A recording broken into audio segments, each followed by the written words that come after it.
but just can you walk us through that period? I mean, it was regular. It was fast. Let me just say it that way. You know, you in the club, you having fun. They playing Hypnotized like crazy. And my recollection of the story was I was shooting a video, the second half of Warning, which is on the B side of Big Papa. So I saw him saying what's up to me, I'm about to get on the elevator, and he comes out shot. They take him in the hospital. I didn't go in there. Stayed outside, crying. Why? Because I was just stressed, man. Crying, scared, nervous. It's not important that other people know what happened to me. I just said it. Now that I said it, it's dead. You can believe me or not believe me. I did what I had to do. Get ready for some jaw-dropping drama, folks. Lil Cease, the guy who was right there in the car with the legendary Biggie Smalls when something shocking happened, has finally spilled the tea. Picture this. It's a typical night in Los Angeles where Biggie, Lil Cease, D3ath, and their loyal driver G live the high life of hip-hop royalty. They're cruising through the city enjoying the glitz and glamour of LA's nightlife. But little did they know, fate had a wicked surprise in store. As they embarked on their journey, everything appeared to be going smoothly. The crew was fully immersed in the lively atmosphere of LA, riding high on the world. But then, without warning, their car abruptly stopped at an intersection. And guess who appeared, defying all rules and racing through a red light like a character from Fast and Furious? It was none other than Puffy himself. Get out, Puff pull out first. We pull out behind him. He blow past the light. But hold on, because the plot takes an even darker turn. Out of nowhere, a mysterious car silently creeps up to their vehicle, driven by someone they can't recognize. There are no words exchanged, just a sudden burst of bullets that shatters the peace of the night, turning it into an absolute nightmare. Before you know it, a car just rolled up, start popping in the car. Didn't say nothing, didn't yell nothing. Just pop, pop, pop, pop, pop, pop, pop, pop, pop. Everybody got down in the truck.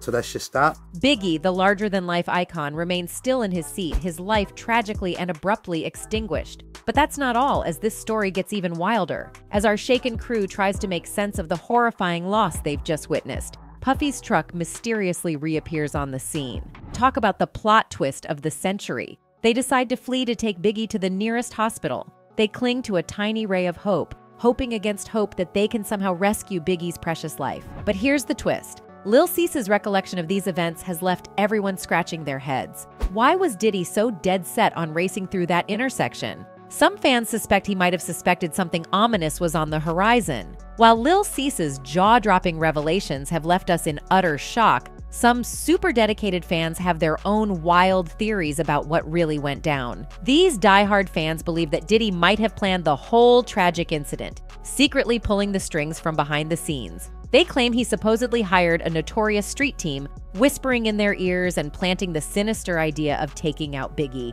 It's like something out of a thriller movie. Diddy's own bodyguard, Gene Deal, has also stepped into the spotlight with a revelation that will have you gasping in disbelief. Get ready for some spicy details to make your jaw hit the floor. According to Gene, the night of Biggie's tragic end wasn't your typical city drive. Oh no, my friends, some strange markings caught his sharp eye. Biggie's car was covered in eye-catching stickers. Now you might be thinking, what's the big deal? They're just stickers. But hold on to your fancy shades, because this seemingly small detail could be the smoking gun we've all been waiting for. Here's where it gets juicy. Gene, armed with insider knowledge, dropped a bombshell that could rock the rap industry to its core. He spilled the tea, alleging that these cars, including Biggie's, were rented. And guess what? Sticking all those stickers on them was strictly against the rules. Those stickers became glaring red flags, a tantalizing clue that something was seriously amiss. Who would dare to break the rules and decorate these rented vehicles? All fingers pointed to one group and one group alone, the notorious street team supposedly hired by none other than Bad Boy Records.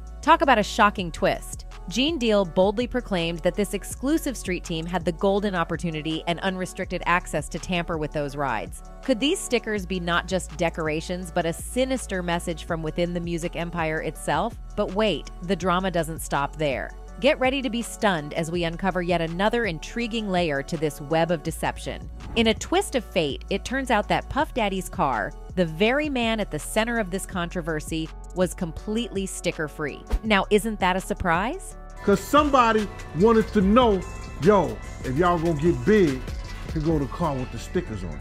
As the investigation into Biggie's tragic case unfolded, the top security boss accidentally dropped a hint that'll leave you itching for more. He vaguely mentioned some secret tasks given to the street team, but conveniently kept all the juicy details hidden. Mysterious, right? Mysterious. But hold on to your hats because things are about to get even twistier. With this new piece of information that reveals an inside connection between the wrongdoer and the victim, it seems very likely that the undercover member of the street team played a crucial role in planning the wicked scheme that set Biggie's car apart from Diddy's. It's like a real-life mystery unraveling before our eyes. So only one that has an opportunity and only one that could have done that was somebody from the street. Gene also let us in on a surprising secret. Biggie knew that Diddy had been swiping some serious money from his earnings. But here's the twist.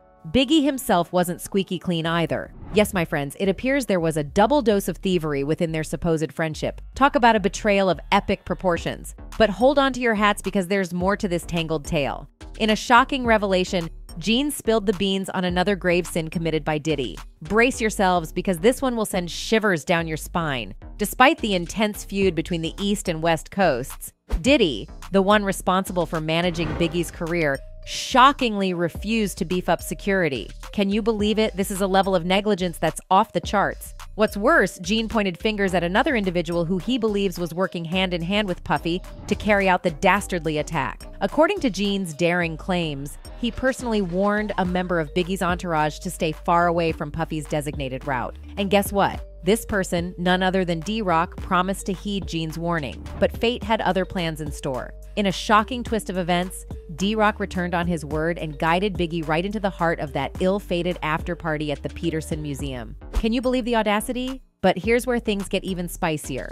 My scandal-craving friends. Gene suspects that D-Rock wasn't acting alone in this treacherous betrayal. No, according to his speculations, Diddy had a sneaky hand in the affair. To support his claims, Gene dropped a bombshell by sharing revelations made by Kirk Burroughs.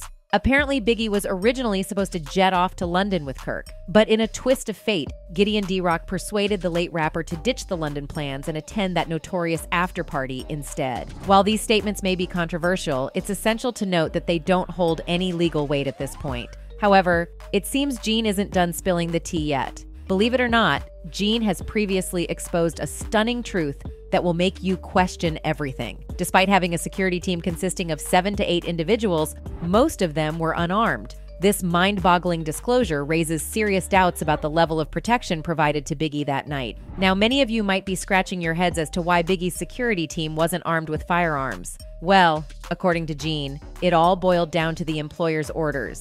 It's becoming increasingly evident that there were some serious security mistakes on that tragic night. Gene revealed that everyone on the scene knew about Biggie's health condition, understanding that he couldn't run or defend himself if things got dangerous. So, when you think about it logically, the absence of armed guards just doesn't add up. Gene clearly stated that he doesn't think Diddy ever genuinely cared for Biggie. In Gene's view, Diddy was mainly interested in Biggie's talent and had signed him to his label to boost his own success. Now, with all these details in mind, you might wonder why Diddy would target Biggie, especially since Diddy had discovered Biggie himself. It all returns to the infamous feud between the Crips and Snoop Dogg. According to Gene, it was Biggie who initiated it. As for Diddy, he was too afraid to confront the conflict directly, so he decided to take matters into his own hands and eliminate the problem at its source. But let's not forget that Biggie was on the verge of leaving Bad Boys. Maybe he was worried about losing his standing in the music industry. These findings have sparked a variety of reactions from the public. A user wrote, "I feel bad for Cease. He's got to be so messed up inside because he knows who's really behind Biggie's but is reluctant to say. He told the director of Biggie and Tupac that FBI agents showed him pictures of them just chilling in LA, doing regular-ish right before the Vibe magazine party Big was at." Another user wrote, "He knew that Big leaving the label was going to be bigger than what he is now, so he had to take his arrival out. People got receipts and they don't do nothing yet. They scared a Puffy." And that's it for today's video, guys. Thanks for watching.